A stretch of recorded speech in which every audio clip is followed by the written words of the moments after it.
प्रधानमंत्री नरेंद्र मोदी ने आज दादर एवं नागर हवेली और दमन एवं दीव में आयोजित क्षेत्रीय पंचायती राज परिषद के उद्घाटन सत्र को वर्चुअली संबोधित किया।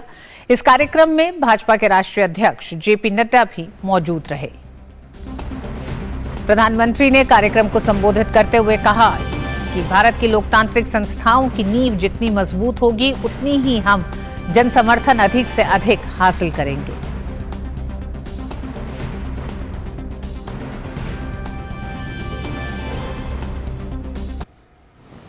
कि मजबूती शिखर पर जितनी है उससे ज्यादा नींव पर होती है। हमारी लोकतांत्रिक संस्थाओं की नींव जितनी मजबूत होगी, पल पल लोकतंत्र को हम जीते होंगे, तो आप देखिए हम जन समर्थन अधिक से अधिक प्राप्त करेंगे, हम नई बुलंदियों को प्राप्त करेंगे। प्रधानमंत्री ने आगे कहा कि 17 सितंबर को पीएम विश्वकर्मा योजना को बड़ा समारोह करके आगे बढ़ाया जाएगा, जिससे 30 लाख परिवारों को लाभ मिलेगा। हमारी जो समाज व्यवस्था रही है पुरानी, उसमें कुछ कमी आई है, बुराई आई है, वो तो एक अलग चर्चा का विषय है। लेकिन समाज को बनाने और चलाने में कुछ व्यवस्थाएं बहुत काम कर रही है। आपने देखा होगा, हर गांव में सोनार होगा, हर गांव में लोहार होगा, हर गांव में कुम्हार होगा, हर गांव में नाई होगा। यानी कुछ ऐसे काम हैं जिसको करने वाले लोग हर गांव में मिलेंगे। हमने सोचा है कि उनको एक नई ताकत दें। 13-15 हजार करोड़ रुपए का एक बजट बनाया, अभी एक प्रारंभिक बजट है। उनको कुछ आर्थिक मदद करें, उनको आधुनिक नए नए मशीन दें, टूल दें, उनका स्किल डेवलपमेंट करें और वे बहुत तेजी से आगे बढ़े और शक्तिशाली बने। अपने संबोधन में प्रधानमंत्री ने मनरेगा के तहत कराए जाने वाले निर्माण कार्यों पर कहा कि ये निर्माण कार्य ऐसे होने चाहिए जिससे लोगों को लाभ मिले, उनके काम आए। आप तय कीजिए कि मनरेगा का पैसा कुछ न कुछ निर्माण कार्य के लिए लगना चाहिए, चाहे वो तालाब के लिए हो, चाहे गांव की सड़क बन रही है तो उसका अर्थवर्क करने के लिए हो, चाहे पौधा लगाने का काम हो, वृक्षारोपण का काम हो, चाहे स्वच्छता का काम हो। जिसको रोजगार की जरूरत है, रोजगार तो देना ही हमारी प्राथमिकता है, लेकिन वो पैसों से कुछ न कुछ निर्माण कार्य होना चाहिए। प्रधानमंत्री नरेंद्र मोदी ने कहा कि भारत को विकसित बनाने के लिए हमें हर गांव और तहसीलों के विकास पर जोर देना होगा।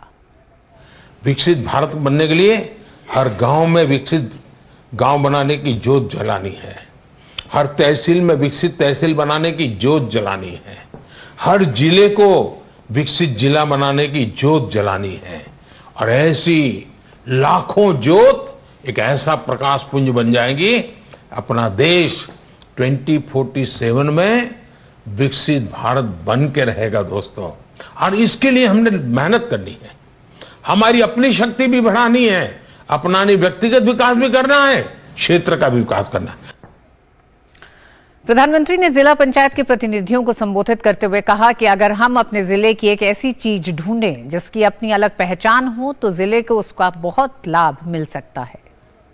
जब तक हम अपने जिले का ब्रांडिंग नहीं करते हैं, जिले की पहचान नहीं बनाते हैं, तो कुछ आपको कमी महसूस होगी।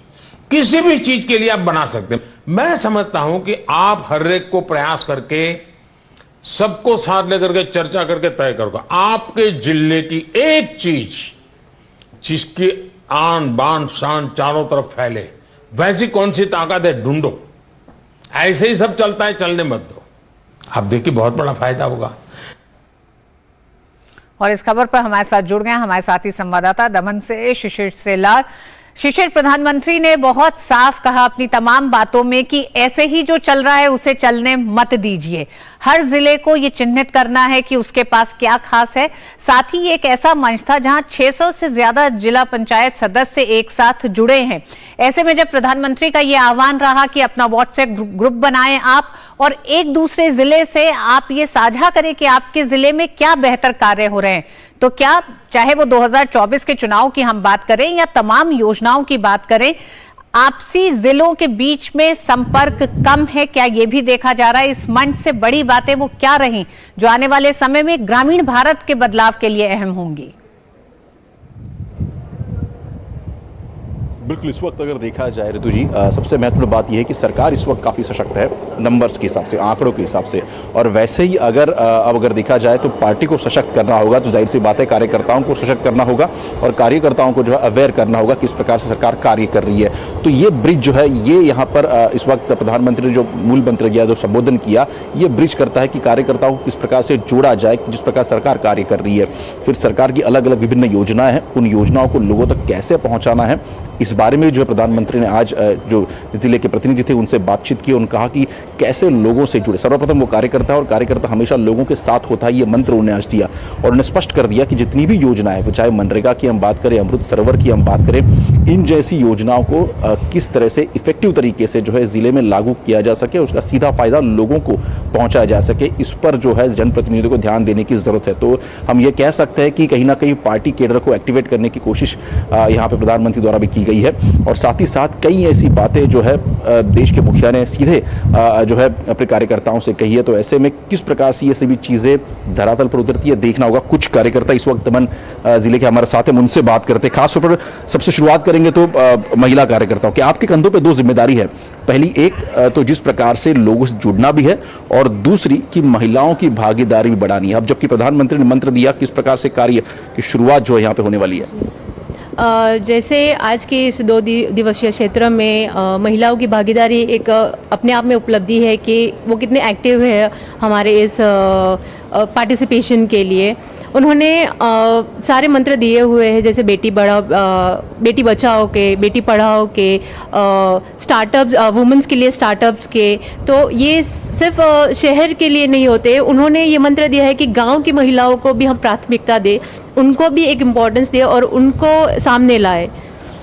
ग्रामीण विकास की अगर बात करें तो ग्रामीण विकास में इस वक्त सरकार काफ़ी ध्यान दे रही, प्रधानमंत्री काफ़ी ध्यान दे रहे। और आज की अगर बात करें जिस प्रकार से पंचायती राज के सम्मेलन का आयोजन किया गया था, अब कार्यकर्ता जो है धरातल पर सरकार की इतनी सारी योजनाएं, लोगों से कैसे जुड़ेंगे? देखो, जो लोगों से जुड़ना है उनकी समस्या जाननी पड़ती है, उनके दुख दर्द जानने पड़ते हैं और क्या क्या गाँव में क्या चीज़ है। हर एक क्षेत्र का अलग अलग विकसित अलग अलग रिक्वायरमेंट्स होती है। जैसे कि दमन एक टूरिज्म प्लॉट है, दमन फिशरमैन्स का प्लॉट है, दमन एक इंडस्ट्रियल हब है। तो यहाँ पे मछुआरों के बारे में स्कीम्स की हम लोग चिंता करते हैं कि मछुआरों को कैसे सक्षम किया जाए, उनके डीजल सब्सिडी दी जाए, उनको टेक्निक दी जाए, उनको बोट में सब्सिडी दी जाए। ये एक मुहिम है। इंडस्ट्रीज़ है, इंडस्ट्रीज़ 75% ऑफ द इंडस्ट्रीज जो यान बनाती है वो दमन में, उनके लिए क्या करना चाहिए, उनका योगदान कैसे बढ़ना चाहिए, उनको क्या क्या सहूलियत है, easy to access to the construction permissions and to get the subsidy, to get the licenses. Educational hub बन गया है दमन। और हमारे यशस्वी प्रधानमंत्री ने इतनी कृपा की है कि 5,000 करोड़ के ऑलरेडी काम चालू है। और जो हमारे प्रशासन है उन्होंने नए 3,000 के ऑनगोइंग प्रोजेक्ट्स है और नए 3,800 करोड़ के प्रोजेक्ट्स आ रहे हैं। तो जो बातें प्रधानमंत्री ने की, हालांकि अब जब बात करें धरातल पर, तो क्या ये सभी बातें लोगों तक पहुंचाने के लिए एक पार्टी कैडर होता है? हालांकि पार्टी कैडर स्ट्रांग होता है, जाहिर सी बात है, सत्ता में आपकी उतनी भागीदारी मजबूत होती है। तो ऐसे में इस पर आप चूंकि एक पार्टी कार्यकर्ता है, किस प्रकार से काम करेंगे? देखो, एक तो बात बताया कि पानी की बहुत समस्या है और प्रधानमंत्री ने आदेश दिया है सभी क्षेत्र को कि, और ये सभी जगह पे हिंदुस्तान में लागू होता है कि पानी का जल बनाना है तो तालाब, अमृत तालाब बनाने चाहिए, ऊंडे करने चाहिए, विकसित करने चाहिए। और एक तालाब के साथ साथ एक एटमॉस्फेयर फाउंटेन्स उसको आधुनिक बना के ये कार्य भी करना चाहिए। और खासकर महिलाओं पे बहुत जोर दिया। 30,000 इंफ्रास्ट्रक्चर्स उन्होंने बना के दे दिए, आपको एसी रूम्स वगैरह फैसिलिटीज बन जाइए। लेकिन अभी आपको उतरना पड़ेगा सभी जिला पंचायत, सभी टीम्स को, सभी कार्यकर्ताओं, और जो बुनियादी ज़रूरत है जैसे मैंने बताया वैसे उस पर कम। एक बात कहें तो फुट सोल्जर्स इस वक्त हालांकि तैयार हो चुके हैं। इस वक्त अगर देखा सिर्फ राजनीति की बात नहीं है, समाज नीति की बात है कि हालांकि प्रधानमंत्री का रुख अगर देखा जाए तो काफ़ी स्पष्ट है कि राजनीति अपनी जगह पर, लेकिन कैसे सरकार ने जो कार्य किए है वो पार्टी कैडर के जरिए लोगों तक पहुंचे, ये प्रमुख मुद्दा जो है आज हमने देख पा। और इसी के जरिए हम देख पा रहे कितने सारे ऐसे जो कार्यकर्ता है, उनसे भी यहाँ पे बात की है। कुछ महिला कार्यकर्ता उस वक्त हमारे साथ जुड़े, उनसे एक्चुअली ज्यादा बात करेंगे क्योंकि इस वक्त चिन्हित करें सामाजिक योजनाएं और उनका लाभ कितना मिल रहा है। 3 से 4 महीने उन योजनाओं को दे और देखें कि जनता तक उन योजनाओं का लाभ मिल रहा है कि नहीं। तो बड़ी जिम्मेदारियां इस मंच से प्रधानमंत्री ने जिला पंचायत सदस्यों को दी है। बहुत बहुत धन्यवाद शिशिर पूरी जानकारी के लिए।